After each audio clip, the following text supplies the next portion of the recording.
All right. I think we're good to go on episode 1 of Joking Off, the James C. Drone podcast. Actually, still not fully sure if I'm going to make this video or audio. I haven't yet decided. It depends how stupid we look, I think. I see. Specifically me, actually. Mm-hmm. I've acquired quite a few pounds since COVID began. Oh, haven't we all? I was about to say, actually, that's a lie. I've actually lost weight since this began. I don't think in a healthy way, though. I think I've lost weight from just eating less. I'm not necessarily eating better, just less. Oh, yeah. My sleep schedule's been so bad that I just end up just eating one meal and then I fall asleep. And then by the time I wake up, it's the same time I ate that first meal. And then 3 p.m., yeah. Yeah. 3 p.m. is when I wake up. You're like the opposite of a hobbit. Yeah. They're eating like 10 solid meals a day. You're like, only one for old BJ. Yeah, I have first breakfast, first nap, second nap, third nap, first sleep. Short rest, long rest. Yeah. Gotta recover full magic. Power nap. Yeah. Absolutely, man. Absolutely. So, yeah. How's work been? Oh, see, my job is the only one that has not lost sales. It has actually, I feel personally, increased in sales. Yeah. So I work at a Chipotle, and so we have like a digital online, it's basically like the line where you order, but it's in the back of the restaurant. Okay. We get so many orders, like 60 to 100 items every 15 minutes. Is it like a DoorDash style thing, or? We do basically all the food delivery, and we also do app. So if they have the Chipotle app, they can order through that as well. So do people who work at your store have to be also like delivering stuff as well? No. The orders get picked up by the DoorDash people. Or the people who ordered through the That's app. actually, so the grocery store I work at, we started doing this thing called Instacart, where we'll have like in-store shoppers, basically, that'll like shop for the food, and then they all like, get it and bring it to the front, and then the people drop by to pick up their food, basically. I've seen Instacart before. So wait, the actual store employees get the food? So it's a little interesting. There's a third-party group that do it, of store shoppers. That's their job. They'll go to different stores and do it. But we also have our own like in-store people that do it just for our store, like even just our location. So it gets a little complicated. Fortunately, it's better at least now that we have like in-house people, because at least they know where shit is, and I don't have to help them find stuff every five seconds when they can't do their job. Yeah. Yeah. Oh, yeah. There are. I feel like there should be like a test for DoorDashers.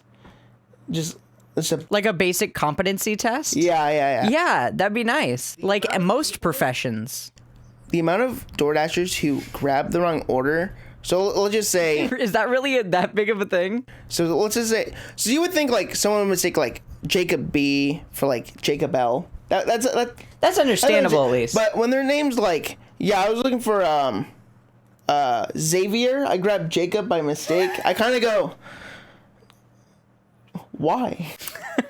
It does... Because you see it on the app. I also do DoorDash sometimes for a little extra cash or something.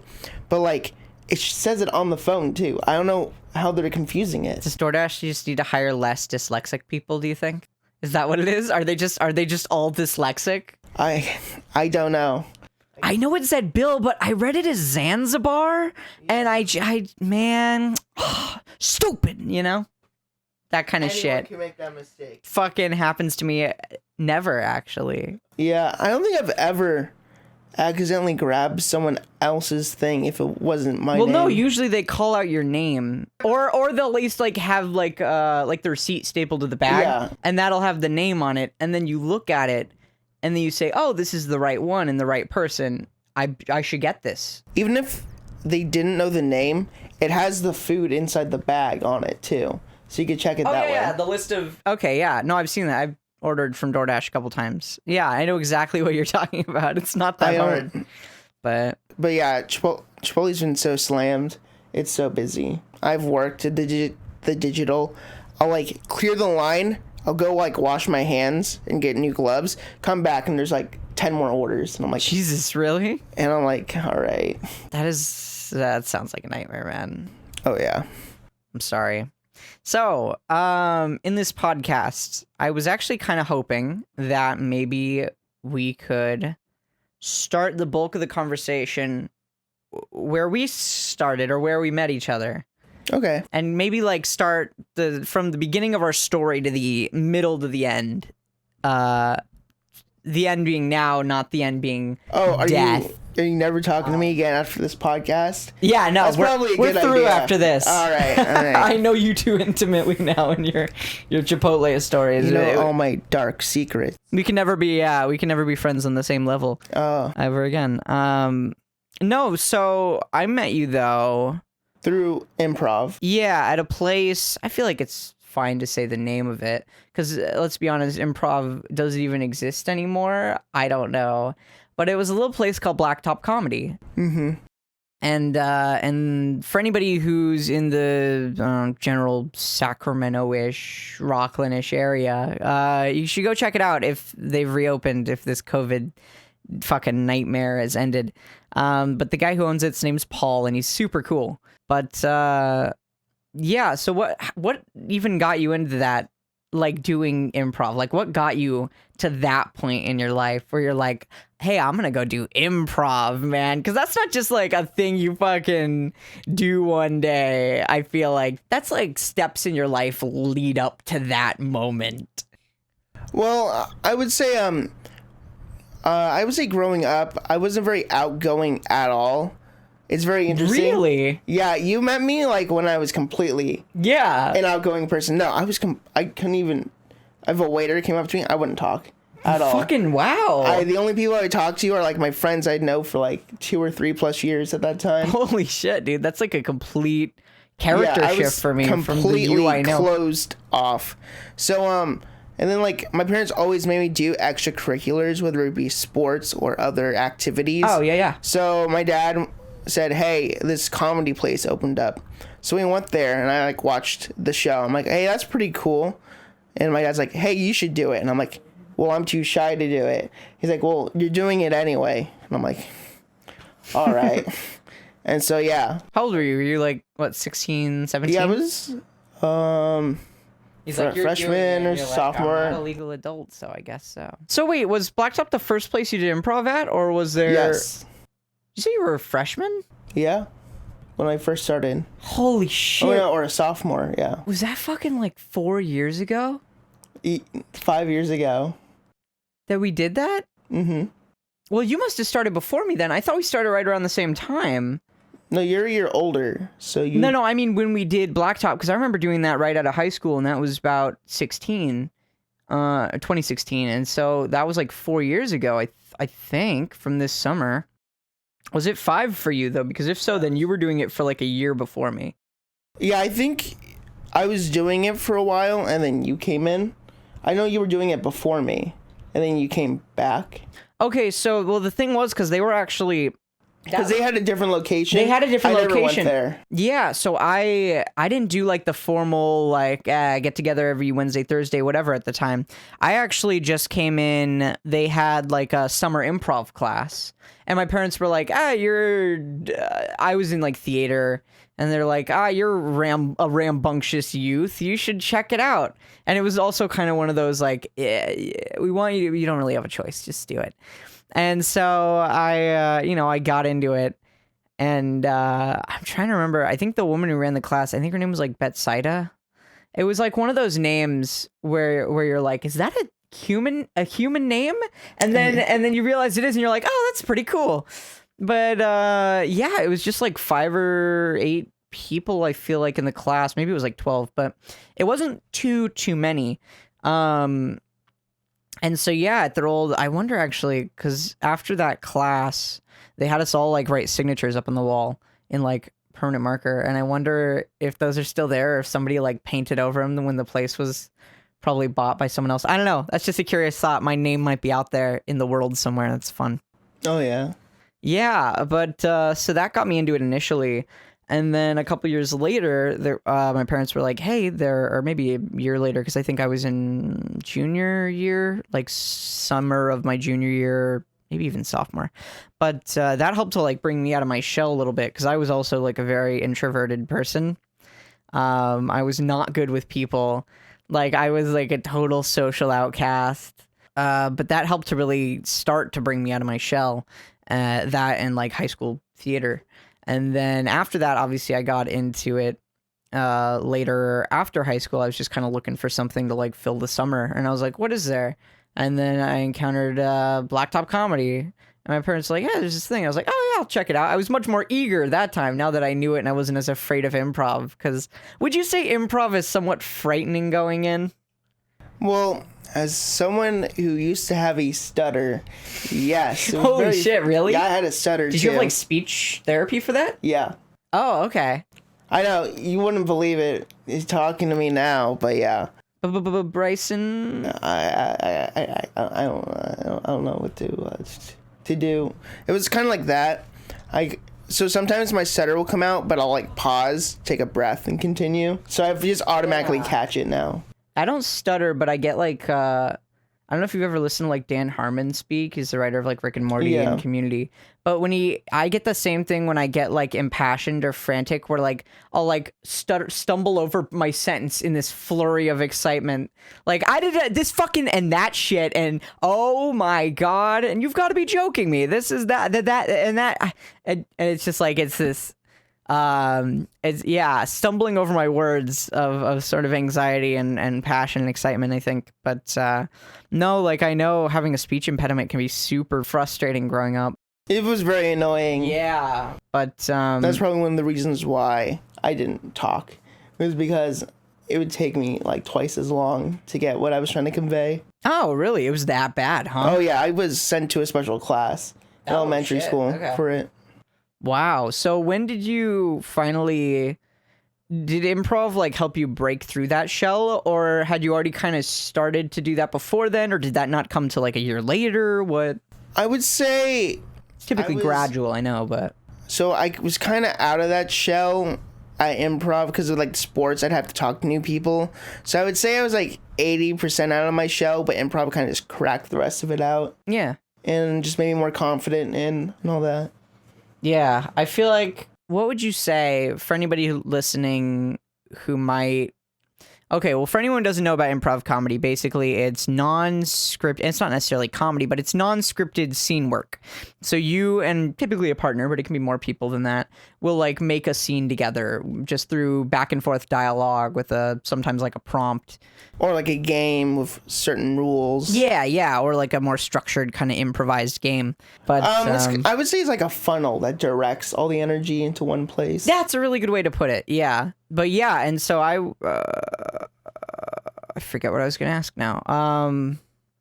Improv. Oh, right. What would you say is like for you the one sort of big takeaway for anybody out there who maybe has like heard of this improv thing, but is either, you know, scared of it or something you really think people could gain from it?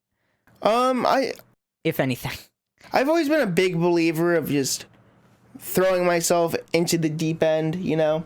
I feel like, you know, it's like once you're in the water, you're like, oh, it's just water. It's fine. Yeah. Like I was super nervous my first day. I did not want to go, but I forced myself to keep doing all the games. And I ended up really enjoying it. And then my confidence kept growing and growing until I became the cocky son of a bitch I am today, you know? Where Cohen can just give me a word and I can do a 30-minute scene. Magnanimous. I don't know what that means. Magnanimous? Yeah. It's like lordly and gracious. No, fine. I don't know. You really put me on the spot there, Bryson. Okay. Podcast. Well, I'm kind of already doing an improv scene right now. No way, me too. Yeah, we're doing... This is an improv scene. Believe it or not, this podcast is not scripted. Technically, I feel like all conversations are a form of improv. Yeah. If you think about it. No, it's absolutely true. So how I like frame myself is basically the character is just having a conversation, really. And obviously, you don't have to be funny. I wouldn't ever force funny. Funny isn't the goal. Funny, I feel like the best funny comes naturally from the clash between the juxtaposition between the characters and the situation. From what I've found, like whether the characters are at cross purposes or not, like obviously, I mean, comedy's all about juxtaposition. Like for instance, you know, if the Pope falls down the stairs, it's funny because haha, you wouldn't expect that of the Pope, this regal fella. But if like a sad, poor, depressed woman falls down the stairs, I mean, unless it's like really dark comedy, that's not going to be as funny because it's not a lowering of stature or lowering of status. And I mean, the same follows through for improv. If you try to like force your character to be funny, they're usually, I feel, from what I've seen at least of like weaker improvisers, they're usually going to come off as kind of like annoying and childish. Would you say that is, maybe that's a bit harsh, but would you? I would say that's one of like the three camps of where bad improv comes from. Oh, are we talking about, okay, let's get into bad improvisers or bad improv. What do you say? Okay, things to avoid when improvising. There are certain topics you shouldn't touch. I think we've both experienced this before. If there's a certain topic and you're beginning improviser, you shouldn't touch it immediately. You don't put your hand right into the fire when it's like your third day. I'm not naming any names, but I can't remember any names because they were so unmemorable. Bad improvisers come and go. Good improvisers, you remember that shit.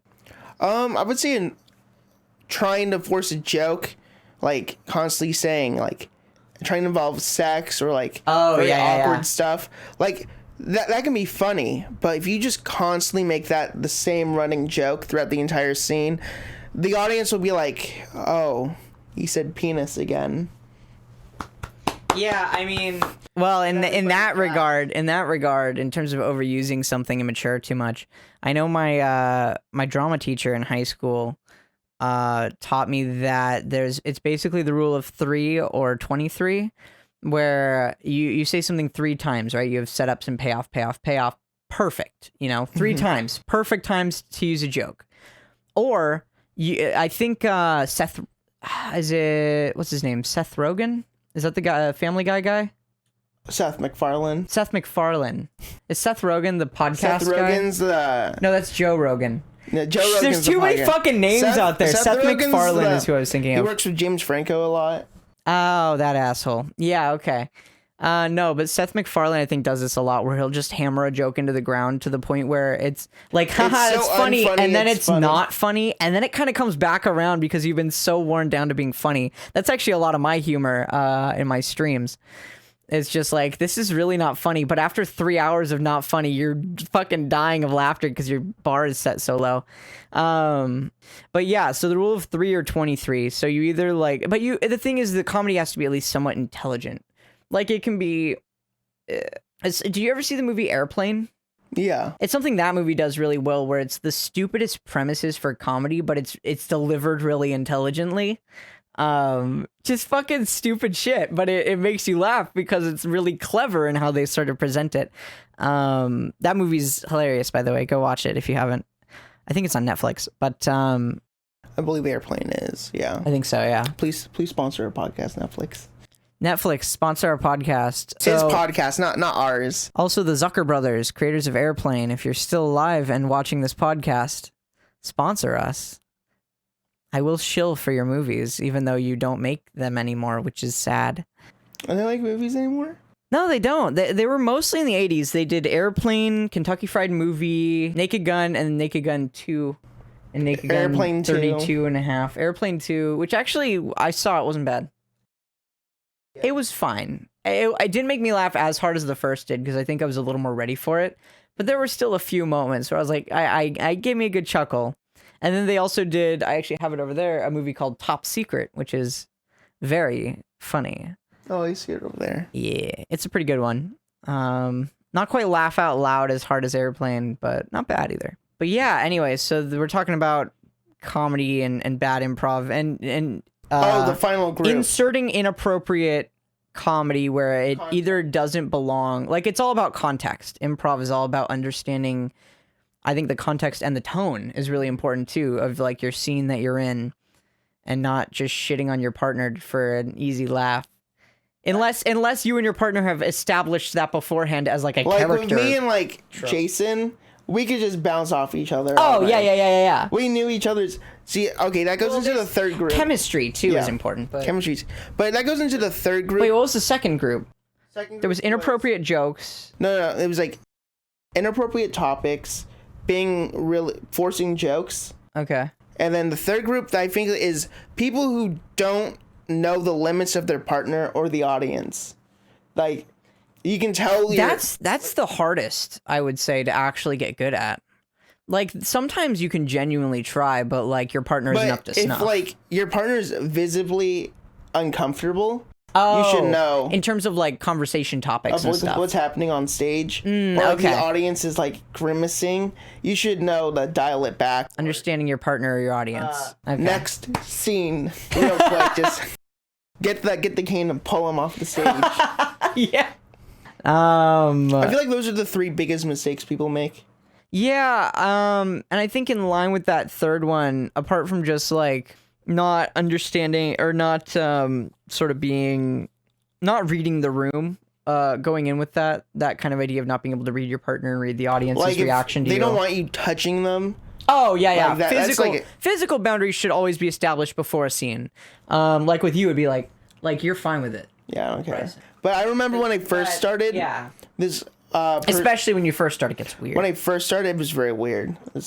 I had like this older lady, like put her hands on me just abruptly. I'm like, whoa, oh my! Like I would have been okay with it if like she gave like some like warrant, like she was going to do it. Sure. Or like some flourish. Hello, Sonny. Oh, let Grandma give you a little pat. Yeah, something like that. Something to establish a character and a purpose for making physical contact rather than just awkwardly doing it.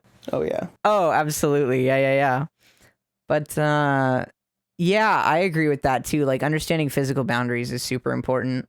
And I would say, like, in line with that and reading sort of the room and your partner's reaction to you and your character on that level, like, this is a basic rule of improv, but I can't stress its importance. Being able to yes and your partner and to not just shit on their ideas. I think you didn't even mention it because it's so basic that every improviser should be able to do it. There are 4 things you can't do. That, though, is the fucking key. Like, obviously, those others are very important and will make you a better improviser in person, I dare say, but... that 4th one, man. Like the fastest way to ruin an improv scene is not saying yes to it. Yeah, or even just being like I don't know. I'm trying to come up with like a counterexample.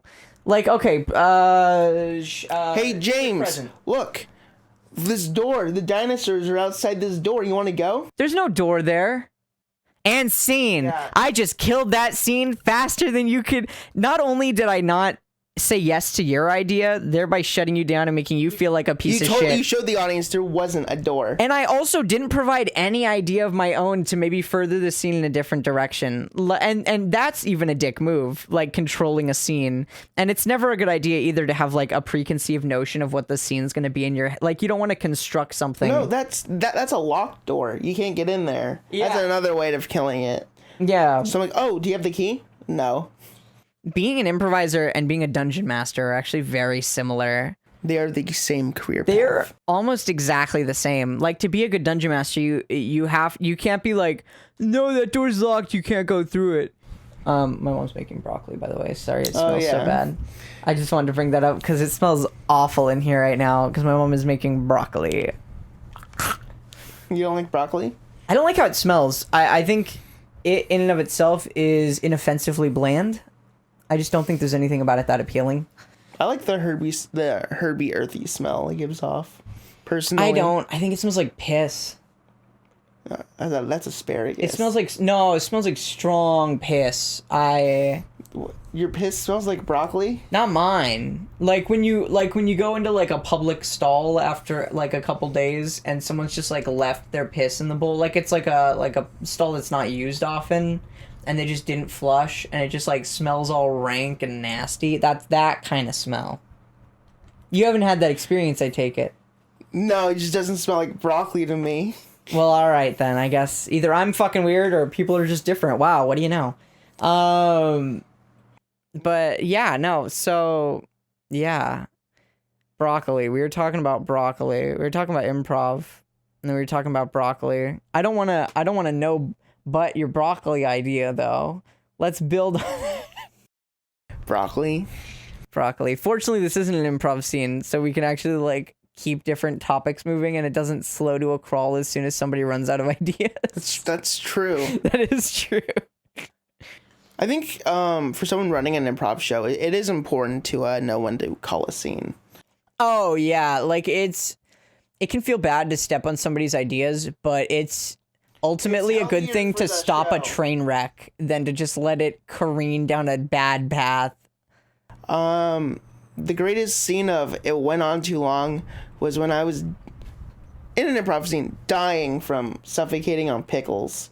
I could only do that for like 10 5 minutes, not 7 minutes. Of me go. I couldn't add anything because I was suffocating. How did they? So did they never resolve that conflict? They never like beat you in the back, like to like make you like cough out the pickle? No, they just left me to die on the floor.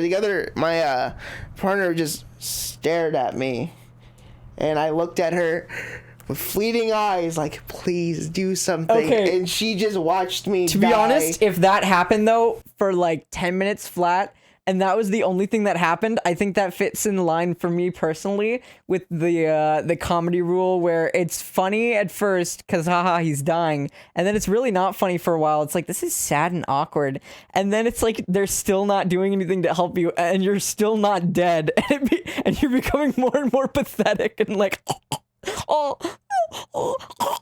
and it's just boils back around to being funny again for me anyway. She watched me die in universe and also on stage. But maybe that scene, we all watched that scene die on stage.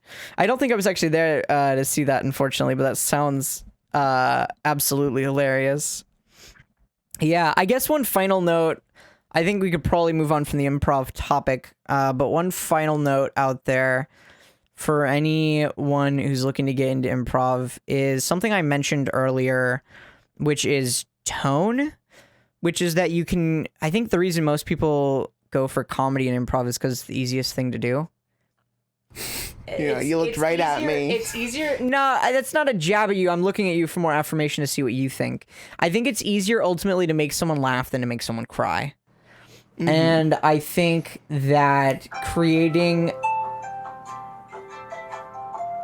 a character that is, say, going through depression, or that is going through like a darker circumstance is harder to pull off. It's something I only did in improv one time. Yeah, I was there for that. You were. I wasn't sure if you even remembered it, but it was something it was like almost an experiment for me, because it's considerably, it feels nicer to try to make someone laugh and go for the haha funny lighthearted scene, and it feels really bad to do this like dark scene. And so especially for people who are beginning in improv, like, you don't be ashamed of sticking with comedy for a while, and when you become more comfortable with it and become more comfortable with kind of once you've learned the ropes and the basics and the ability to yes and to read your partner and read the room and not be inappropriate with your jokes, and like unless you can justify it within the character, within the world. And there's also some people who, no matter how sad, will still be funny no matter what. Well, that's because you're pathetic on stage. Okay. And with that, that is going to be the end to this first episode of the podcast. However, if you are watching this on, YouTube, join us or become a Patreon patron. All my Patreon patrons of the $5 and up tier will get to see an extra 15-minute section of the podcast. It's mostly me crying. Mostly him crying. But anywho, goodbye for now, everyone.